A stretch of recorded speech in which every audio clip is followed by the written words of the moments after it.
बुलढाण्यामध्ये स्मार्ट बाजारामध्ये साखर खरेदीवर निर्बंध। स्मार्ट बाजारात प्रति व्यक्ती 1 किलो साखर तर खामगावात प्रति व्यक्ती 2 किलो साखर मिळणार। साखरेची किंमत प्रति किलो 70 ते 80 रुपयांवर।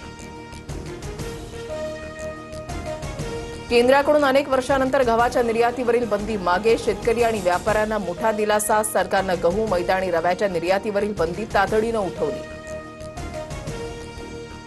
नागपुरात तूर डाळ, तांदूळ आणि गव्हाच्या दरामध्ये वाढ। वाहतूक खर्च आणि मजुरांच्या खर्चामुळे दर वाढले। तांदूळ 68 रुपये प्रति किलोवर। महायुती समन्वय समितीच्या बैठकीमध्ये अंतर्गत वादावर चर्चा। निधीवरून मतभेद असल्यास आधी आयुक्तांमार्फत, नंतर समन्वय समिती आणि शेवटी मुख्यमंत्र्यांच्या उपस्थितीमध्ये तोडगा निघणार। पुढील 15 दिवसांमध्ये वाटपावर शिक्कामोर्तब होण्याची शक्यता।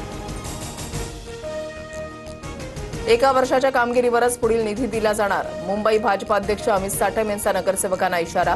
मुंबईकरांना गृहीत धरू नका, साटम यांच्याकडून समज। परभणीमध्ये ओबीसी आंदोलकांचा अंतर्गत वाद चव्हाट्यावर। पवन करवर या ओबीसी आंदोलकावर वंगण फेकल्याची घटना। सोशल मीडियावरील पोस्टचा रागातून कृत्य। मराठा आंदोलकांकडून करवर यांच्यावर दुग्धाभिषेक। लाडकी बहीण योजनेसाठी सामाजिक न्याय विभागाचा निधी वळवला। 344 कोटी वळवल्याचा शासन निर्णय जारी। जुलै महिन्याचा हप्ता देण्यासाठी सरकारचा निर्णय।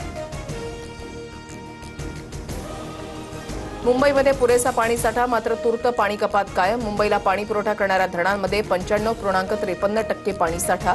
पालिकेकडून पाणी कपात कायम ठेवण्याचे संकेत। देशातील पहिल्या क्रमांकाच्या मतदार रविता तडवींना अखेर न्याय मिळणार। TV9 मराठीच्या बातमीनंतर नंदुरबार जिल्हाधिकाऱ्यांकडून दखल।